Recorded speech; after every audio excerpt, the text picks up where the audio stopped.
Good afternoon and welcome back to London. Guys, today I'm going to be travelling with British Airways through Gatwick over to Orlando. Can't wait for this one. It's going to be in their economy cabin. It's going to be brand new for the channel and it should be really good. You actually join me whilst getting ready on this particular trip. It's a little bit chaotic, packing a few bits. At the moment you'll notice that I've upgraded to some lovely new suitcases and a little bit on that slightly after. Guys, before we get going, we'll be flying economy today on the channel. It's going to be a bit of a first, certainly with British Airways, and a few top tips before we get going. So firstly, I think when flying economy, guys, this is one of the best investments you'll ever make.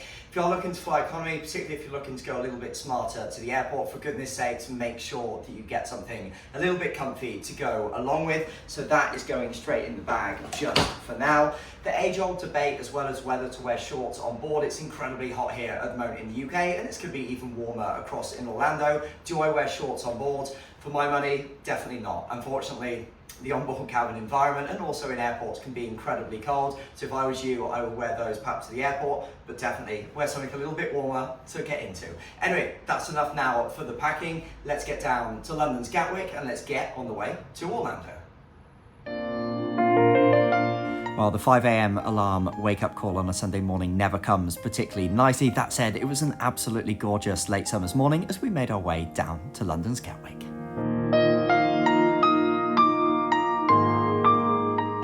Alrighty, so that's us arrived at Gatwick Airport. It's time to head down to the check-in areas. Hoping it's not going to be too busy, it's just economy today. Maybe status will help out with a little bit of priority check-in, but otherwise let's go and get checked in and then through to the lounge.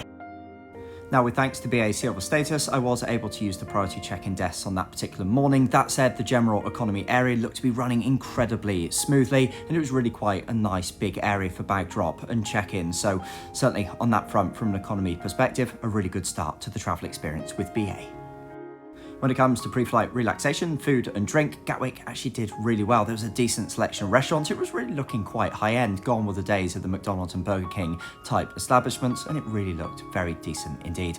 On that particular day, again, thankfully, due to status, it was then entrance into the lounge. This was all done via BA Silver status. This isn't a particularly high level of status I've now dropped down to. It's not that hard to get. Perhaps in a later video, we'll go into it in a little bit more detail. I was certainly really impressed by the offerings in the lounge. It looked really decent. There was good selections of alcohol and the food was very good. Having said that, at that time in the morning, there was only really one thing on my mind, and it was just to get a decent breakfast down me before then jumping down and boarding onto the aircraft. With the time of departure quickly approaching, it was time to head down to the gate. On that particular day, we were on board a 777. The boarding lounge was really quite small, so boarding a little bit chaotic. They just told everyone to jump on board, but it was reasonably efficient, if not observing the boarding groups particularly well. On that particular day, it was right at the back of the economy cabin that I plumped for. Being the leisure route with this particular configuration, it's quite heavy in terms of economy. In fact, two really quite large cabins. The seats right down at the back, particularly when traveling as a couple, work particularly nicely. On that particular day, I was just one row in front, but I think particularly from rows 43 and those 3 rows backwards can be quite nice seats. If you're one to suffer a little bit from turbulence, perhaps not the best because it is right back in the tail where turbulence can be felt a little bit more, but certainly for my money, a pretty decent place to sit. The seating config in general was 3-4-3 across as ever in economy on the Boeing 777. BA carried out a significant upgrade to the Gatwick fleet not that long ago, and many of the efforts of that were still being seen on board. It really was looking pretty smart and almost up to date with BA's very latest economy product. In terms of legroom, this was fairly decent. I'm 180 centimeters or 6 foot in the Imperial system, and I was fairly comfortable on this particular flight. There was then also a fully adjustable headrest, which was nicely padded at the back of the seat, which completed quite a comfortable economy seat. Now, whilst there was no charging plug-in sockets, frankly, you really didn't need them. There was both USB and USB-C connectors, so that was pretty good. Arriving at the seat was a small pillow and also the BA blanket in the British Airways blue. It's quite nice to see these handed out. Airlines do seem to be cutting back on them a little bit more so in economy, so that was certainly quite a nice touch. Overhead, sadly, no air vents, but there was additional lighting. Just whilst we ready up to push back, I should say that those suitcases I featured at the start of the video were part of a much needed luggage upgrade strategy for me. I've been travelling so much in the past year or so as part of the efforts of this channel, and frankly, an upgrade was really needed. If you're in the same boat as I was in just a few weeks ago, there's a link to Level 8 store in the description below, and my viewers of the channel can also get a discount.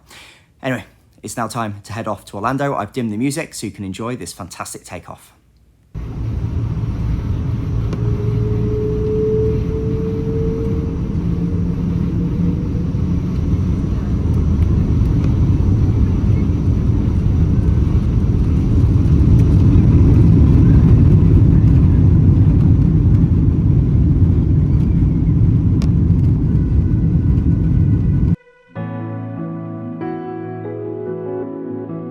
Well, as takeoffs go, that was certainly quite an interesting one. Listening back to the audio just now, you can hear faint sounds of a few screams at the back of the aircraft. It seemed absolutely bonkers back there.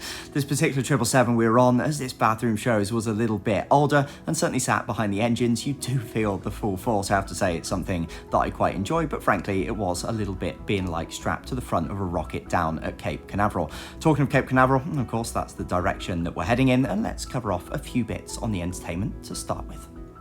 Now, first up, BA seem to have gone back from the regular plasticky kind of headphones that you get in economy and have gone instead for in-ear earbuds. I heard from a couple of other passengers that they didn't work brilliantly well, but that said, in economy, the sort of quality that you can expect on that front is never going to be particularly good.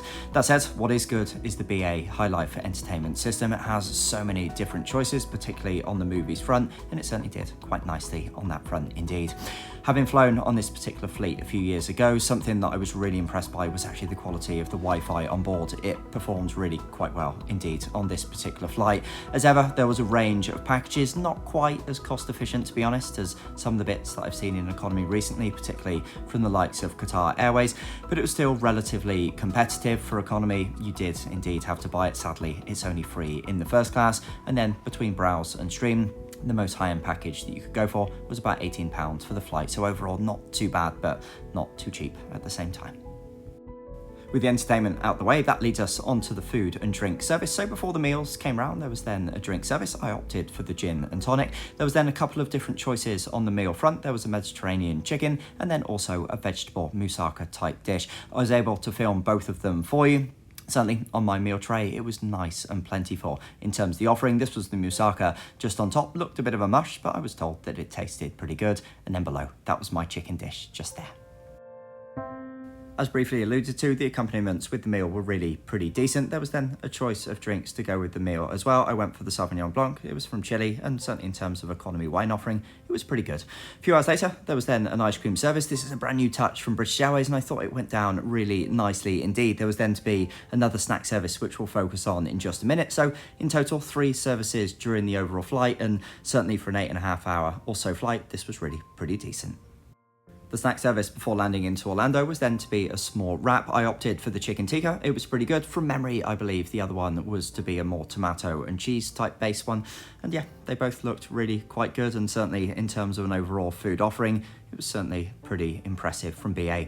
Before long, and mercifully, after a fairly long flight in economy, the coastline of Florida came into view, and we had a great overpass, Cape Canaveral, which is always such a pleasure coming into Orlando. With the flight starting to draw to a close, as ever, it's time for me to give a bit of holistic feedback on the overall experience. I would say with British Airways, a fairly solid 4 out of 5. They've still got a number of gaps to close if they're really going to be a world-class carrier as part of their ongoing improvement journey, but really, it was pretty good. Guys, if you're thinking of taking this journey, or perhaps one similar to it, British Airways do offer premium economy across the entirety of their long-haul fleet, and if you're keen to see how that would be, check out my video just down in the bottom left. I've had the pleasure of flying it quite a lot in recent weeks and months. Otherwise, and as ever, thank you so much for watching the video. I'm really looking forward to welcoming you back to one real soon.